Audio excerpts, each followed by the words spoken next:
fun begins. Hey there guys, Unofficial Star Wars here, hope you're all doing well, and in today's video we have the Obi Wan Kenobi Episode 3 breakdown with Easter eggs, things you have missed, and of course some theories and predictions for future episodes for the show. And if you haven't already, I actually had a reaction video that I put out earlier today to the actual episode itself. So let's go ahead, we're going to dive right on into it. I think it's a fair warning that there are of course spoilers in this video, so click off now if you haven't seen the latest episode of Obi Wan Kenobi. One thing I'm loving about this series is the way that each episode picks off directly off of the last one, leaving no time gap between each episode, and I'm hoping that they're going to continue to do this throughout the rest of the series. We're exactly where we left off in part 2 of the show, of where now Kenobi is in an effort to reach out to the Force and to his former old master Qui-Gon Jinn from the Phantom Menace. This is really important, and I really don't think anybody understands how important this is, because sure, he's reaching out to the Force for his master Qui-Gon Jinn and some type of guidance that, hey, I really messed up and that my Anakin Skywalker, my Padawan, is still alive and out there and is actually tormenting the galaxy now. However, what I believe people are failing to see is that when he's reaching out to the Force in an effort to reach out to a Force ghost of Qui-Gon Jinn, he's also reaching out to the Force overall, putting himself out there to like any Force sensitives, and especially the most strongest Force sensitive out there, the Chosen One himself, Darth Vader. So while Darth Vader is putting on his cosmetics and his robotic limbs, he's sensing Kenobi within the Force. And because Vader's able to sense Obi-Wan in the Force, he knows of his whereabouts, so that's why he shows up at this planet towards the end of the episode. Also, Vader's motives for wanting to torment and torture and kill Kenobi are beyond understanding, of course. I mean, he blames Obi-Wan for his failure, he blames Obi-Wan for what he's become and who he has become now. I'll get more into it towards the end of the episode breakdown, but that is the reason he doesn't just downright kill Obi-Wan Kenobi. He very well could have, and maybe potentially should have. However, he does this all in an effort to torture Kenobi and give him a little bit of a taste of his own medicine. This also brings up my theory of that I think that Qui-Gon Jinn will show up in episode 4 of Obi-Wan Kenobi, and I'll explain that a little more towards the end of the video. We then find ourselves on Mustafar. Mustafar, of course, is the planet where Obi-Wan Kenobi and Anakin Skywalker, then now Darth Vader, had actually fought at the end of Revenge of the Sith, also known as one of the greatest lightsaber battles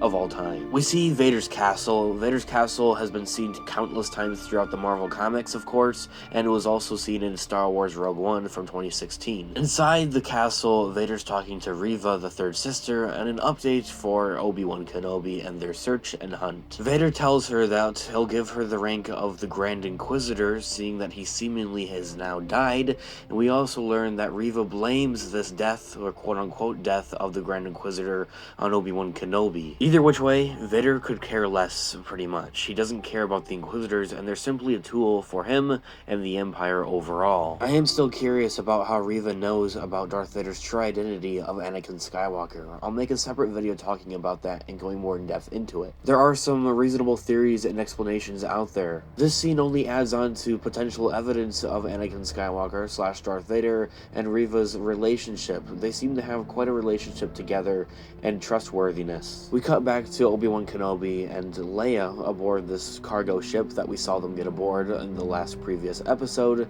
and Obi-Wan Kenobi is fixing up Lola, Princess Leia's droid. I haven't mentioned it too much here on the channel, however, I would believe that Leia has actually already reached out to the Force in multiple occasions throughout the series, in episode 1 and episode 2, and we saw it once again in episode 3. However, of course, she does this unknowingly and doesn't actually realize it. She goes and asks Obi-Wan, what is the Force like? And I believe that he gives her probably the best possible explanation of it. It's essentially just turning on the light in a dark room and you feel safe.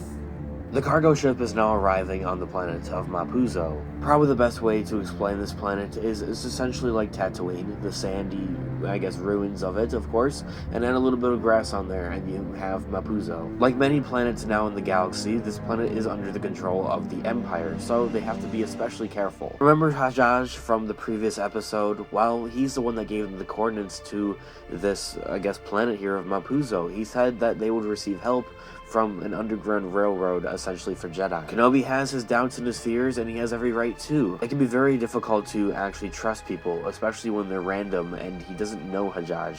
I will say, I think that Hajjaj will be coming back sometime in some of the future episodes to play some type of role. The ship makes its landing, and since it's automated, there's no actual people unloading the ship. It's only droids. So, just like that, Leia and Obi-Wan are able to sneak their way off the ship, past the droids, and make their way to the coordinates on the planet of where Hajjaj said that they would meet help. I was slightly confused by this scene of what we were actually seeing. Then again, it was 3 in the morning. I was kind of tired, but I was very interested in it. Obi-Wan looks out into the distance and is hallucinating something, and at the time I thought it was Emperor Palpatine, since it was a hooded figure, but it was none less than his former Padawan, Anakin Skywalker.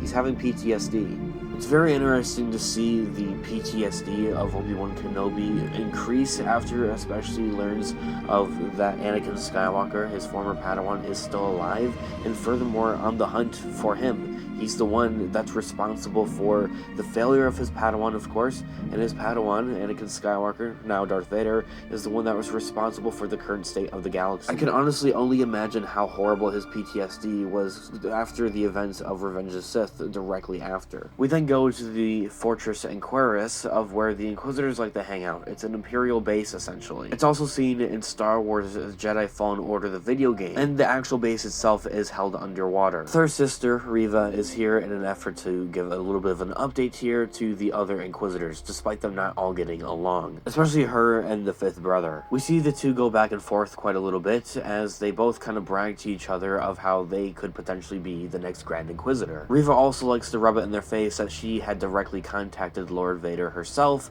in an effort to give an update of Obi-Wan Kenobi and his whereabouts and the search and hunt that they have going for him. They were able to pinpoint the location of Obi-Wan Kenobi and his whereabouts to a few different planets, and one of them is Mapuzo, of where they are able to send these probe droids to search and find and essentially scout out for Kenobi. It may have potentially added on to the evidence of why Vader goes to Mapuzo in an effort to search down Kenobi, but maybe when Kenobi is reaching out into the Force for his Force Ghost Master Qui-Gon Jinn, that isn't the exact reason Vader goes to Mapuzo, and it's probably actually because they had a legit probe droid take a picture of Kenobi on the planet. Anyway, with Kenobi and Leia stranded on the planet, they're looking for a quick way to arrive at their coordinates, so Leia hitches a ride. They continue their false story that they're farmers from Tal, daughter and father, and this time they add on some fake names. Leia goes by Luma, and Kenobi goes by Orden. The driver that had picked them up, Freck, is heavily for the Empire and actually helps a few of the troops by hitching them a ride to one of the near outposts. Kenobi and Leia are explaining themselves as farmers, daughter and father, Luma and Orden from Tal, and Kenobi accidentally slips up a little bit when he calls Leia Leia instead of Luma. Thankfully, Kenobi's able to play it off as, oh, Leia was her deceased now mother's name. I believe that this is another area of where we are seeing Leia and her Force powers, especially within the mind. She definitely has some type of ordeal and feeling that Kenobi knows something about her mother and her father. And so after the stormtroopers leave, who I should also mention, they feel like they make them look a lot more scarier than they really are, and this is in an effort, I would believe, that Kenobi is absolutely terrified of the Empire and them finding him and having anything to do with the Empire. So it's just a nice little detail I think that they threw in there. Leia has this feeling that Kenobi would know something about her actual mother, and she does know that she is adopted, of course, into the Organa family. However, Kenobi doesn't actually reveal anything other than his actual own personal life, and for a lot of fans' surprise, Kenobi reveals that he actually had a brother. It's talked a little bit here and there, of course, throughout the comics and some of the books, especially the apprenticeship. It may sound like a stretch, but I would believe that Leia is using her Force powers unknowingly, as she's able to sense something within. Freck stops at one of the Imperial outposts, and they have to search Kenobi and Leia, and Freck actually even goes on to mention that he had a bad feeling about them anyway, and he was kind of against them. This is when Kenobi is forced to look into the probe droid, and the probe droid sends back that intel back to the Inquisitors and back to the Empire and Fortress Inquisitoress. For all we know, it was maybe even potentially sent directly to Lord Vader himself as well, giving him all the more reason to show up on Mapuza towards the end of the episode. After After that, Kenobi shoots down the probe droid, hopefully not sending out the signal. However, it actually does, and it makes the Inquisitors all the more fishy. He then takes down the rest of the stormtroopers. Another Imperial troop transport arrives with Tala. She's a former Imperial officer, and she's working with Hajjaj to hopefully get the Jedi out and into safety, giving them new identities. She shoots down the other stormtroopers and tells Luma and Orden, Leia and Obi Wan Kenobi, to hop aboard onto the transport as they make their way into town. The rest of the Inquisitors are easily fishy by this, as I had mentioned. The probe droid was shot down, and the signal had been received that Kenobi was there, although it not essentially overall confirming that Kenobi was there, as in it didn't send that image, I think, to the Inquisitors. Tala brings Obi-Wan and Leia into town, where she has a safe house, where other Jedi and younglings have actually passed through in an effort to receive new identities and begin a new life away from the Empire and not being hunted by Inquisitors, living in fear. This is something that Obi-Wan essentially did on Tatooine, and looking after a young Luke Skywalker at the same time, and kind of making that transition and making his name Ben. While Tala goes and checks on to the safe house to make sure that the coast is clear, Leia apologizes for causing such trouble and getting them into this situation. It's very reminiscent and reminds me of a young Anakin Skywalker from The Phantom Menace. The coast is clear and Tala brings them into the safe house. Kenobi all the whole time is very fishy of this whole situation, as he has every right to be. He doesn't have to actually trust anybody and everybody, and he really does feel disowned from the, I guess, Jedi Order and the Republic and his whole fall. He doesn't really trust anybody anymore. I believe that goes for pretty much every Jedi out there. Of course, as I had already mentioned, Tala explains to Kenobi and Leia that this is a safe house and that many Jedi and younglings have passed by through. And Tala also goes on to explain that the Empire is even in search of younglings that are Force sensitive, and that the ones that are captured and taken away, they just don't know what happens to those younglings. However, my nerd self does know what happens to those younglings. They're trained to be Inquisitors, essentially, and use the dark side of the Force. I believe that the Empire kept on doing this, especially through the events of the original trilogy. At some point in time, they would have had essentially an army of Sith, of Inquisitors. Obi-Wan notices one of the markings on the wall is a signature of Quinlan Vos. Quinlan Vos had fought alongside with Kenobi during the Clone Wars animated TV show, and he also even made an appearance in The Phantom Menace in the background. I feel like he was often undercover and actually like a spy for most of the time, and the last time that we heard from him and thought that he was actually dead from a deleted scene was on Kashyyyk, is that he was executed Order 66 on, and that he had died from the clones. However, seeing that he made it through this safe house, that makes it no longer canon, and from the last time that we saw him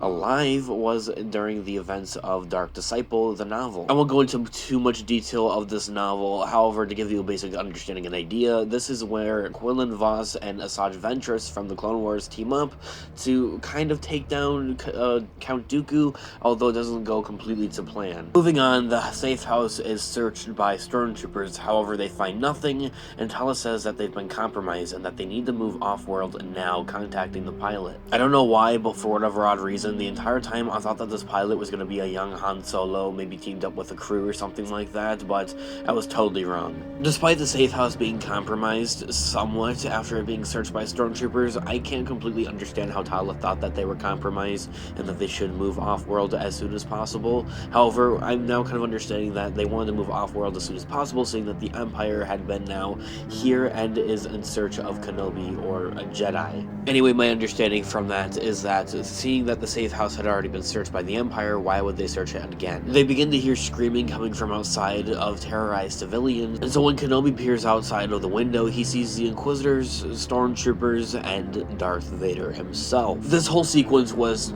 totally ruthless. It was honestly amazing at the same time, because this is truly who Darth Vader is, especially during this time period. He's at one of his highest peaks quite yet and possible. He just goes down the street terrorizing all of these people, force choking and just killing them, just random people, especially the scene where he holds up the father and chokes him to death and the son runs out and he just snaps his neck just like that at the flick of a wrist. It's absolutely terrifying, and I believe that it truly is symbolizing who Vader is, especially during this time period. Aside from striking fear within the civilians, I believe believe that Vader does this in an effort to draw out Kenobi. The Grand Inquisitor says it's like an itch, and they just can't help but to help others that are in need. Now, for as heroic and I guess cool as it seems to be, I can't believe the only one out there that kind of thinks that this was kind of a dumb idea of Kenobi to kind of do here, and that Tala let him do this as well. Also, the idea of when one character stays behind in an effort to quote-unquote sacrifice themselves so the others can get away, it just kind of feels kind of dumb. So without hating on this show or anything, of course, I believe that it's absolutely incredible and amazing and quite an experience.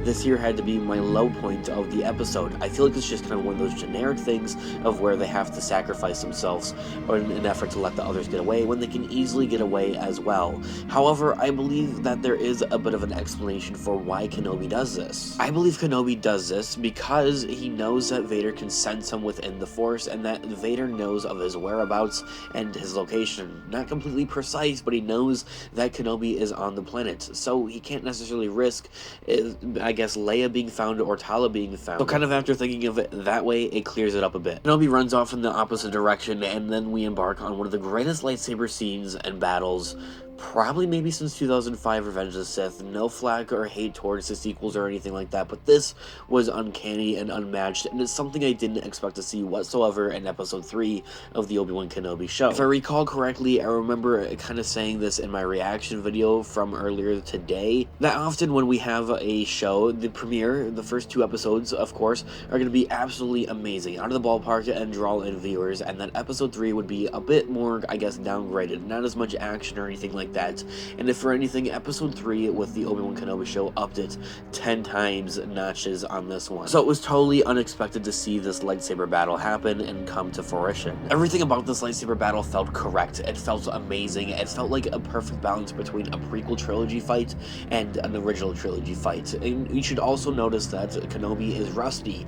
He hasn't used his lightsaber all that much within the last 10 years, and same thing goes for his force power. Kenobi is absolutely getting his butt kicked in this battle as well, and it should also be noted that, yes, Vader could totally take him down right now, right here, and kill Obi Wan Kenobi, his former master. However, why? Well, I explained this towards the beginning of the video, and this is in an effort that Vader wants Kenobi to suffer, the same that Kenobi had made Anakin Skywalker suffer at the end of Revenge of the Sith, and Mustafar, and for who and what he has become now. Also, not to be that guy, but this scene right here where Kenobi gets force pushed back is just so cool to me, because if you guys have been following our channel for long enough and paid attention to those leaks and rumors, and I know it was difficult for some people to get into those leaks / rumors because it would kind of potentially spoil some of the stuff that you would see in the upcoming show, this was actually a leaked scene, like actual footage, behind the scenes footage of Obi-Wan Kenobi hooked up to these strings and wires and being force pushed back by Darth Vader in the scene was just so cool to actually see happen. Leia asked Tala to go back and help Obi-Wan Kenobi, and that she would be fine. She would make it to the pilot and get off-world and get back home to Alderaan.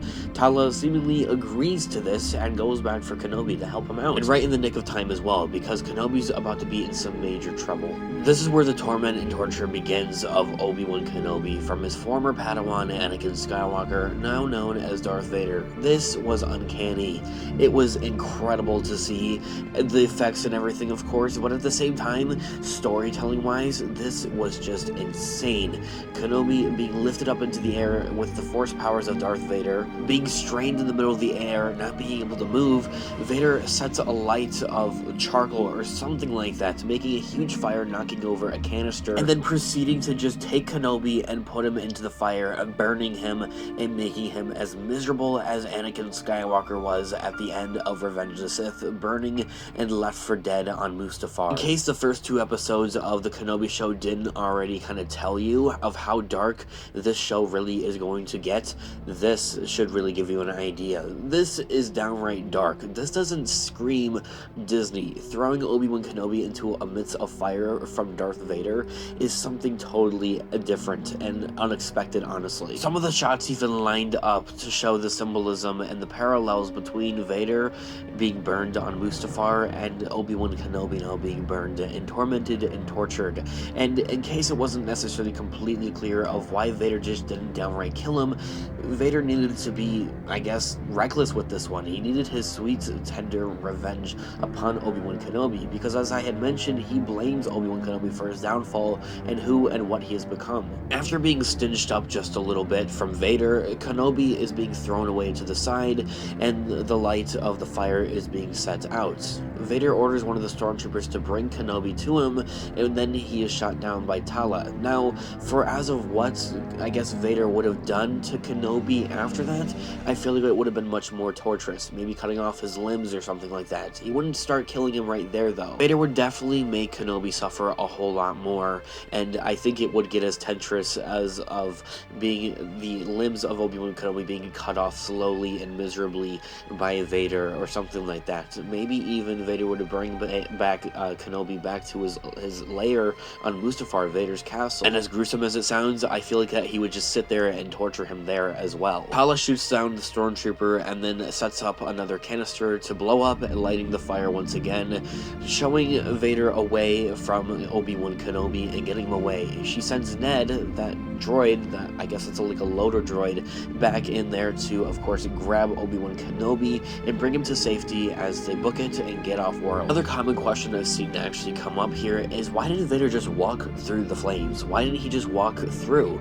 And it's seen actually in a comic of where Vader actually covers himself in lava on Mustafar at Vader's castle, and then it's because that's a different suit. Also in the fact that I believe that Vader believes that he will meet again with Obi-Wan Kenobi, and that this is only just the beginning, and that of course is going to tease and set up another duel and another fight between Obi-Wan Kenobi and Darth Vader towards the end of the series as a grand finale. Also, this shot right here looks absolutely incredible, and I can't wait to use it in a thumbnail for when that spoiler ban goes down. This episode is like a simple taste, I feel like, of what we're going to be getting throughout the rest of this series. I think we're going to get a whole lot more of Darth Vader, maybe Vader fighting some of his own Inquisitors, setting them in line. Another duel, of course, between Kenobi and Vader is just another thing I think that's a given for a grand finale, and something that they're going to build up more and more to. And to set up our cliffhanger here for the end of the episode, Reva meets Leia at the end of the tunnel, as she had actually killed the pilot,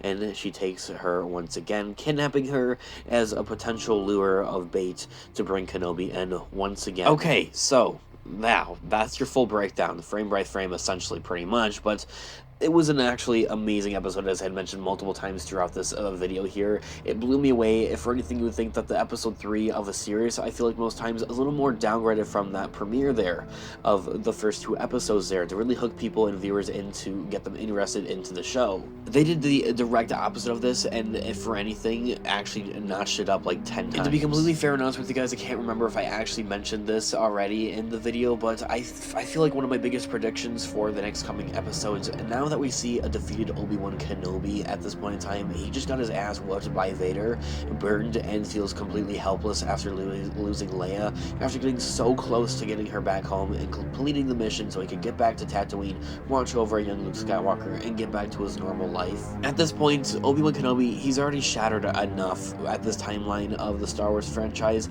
and right now, he's even worse. He's even down badder at this point in time. So this year, I think, and I believe, is going to be the perfect time to bring in a Force ghost of his former master, Qui-Gon Jinn. I've already seen multiple mentions of Qui-Gon Jinn through episode 1, episode 2, and now episode 3, as Obi-Wan Kenobi has reached out to him. So, of course, I think it goes without saying, it's going to be very interesting to see where the rest of this series is going to go. It seems all killer and no filler. Of course, we're going to have multiple continuing videos talking about the Obi-Wan Kenobi show and other Star Wars news related, of course. We cover all types of Star Wars news, leaks, rumors, theories, and breakdowns here on the channel, so if you guys are into that, hit the subscribe button and join us today. My most dying question is, I want to know of your thoughts and opinions in the comment section down below. I absolutely love to discuss this stuff with you and hear what you guys all have to say in the comment section down below. Or hey, even hit me a DM over on our Instagram, Unofficial Star Wars, link down in the description down below. Share some of your favorite thoughts and opinions throughout this episode here, episode 3 for the Obi-Wan Kenobi show. Some of your favorite scenes, moments, I'd absolutely love to hear. Drop a like in the video if you enjoy it, as it was the channel, Instagram, Unofficial Star Wars, more Star Wars. Guys, thanks so much for watching today's video. As always, may the Force be with you. I'll catch you guys in the next one. Peace out.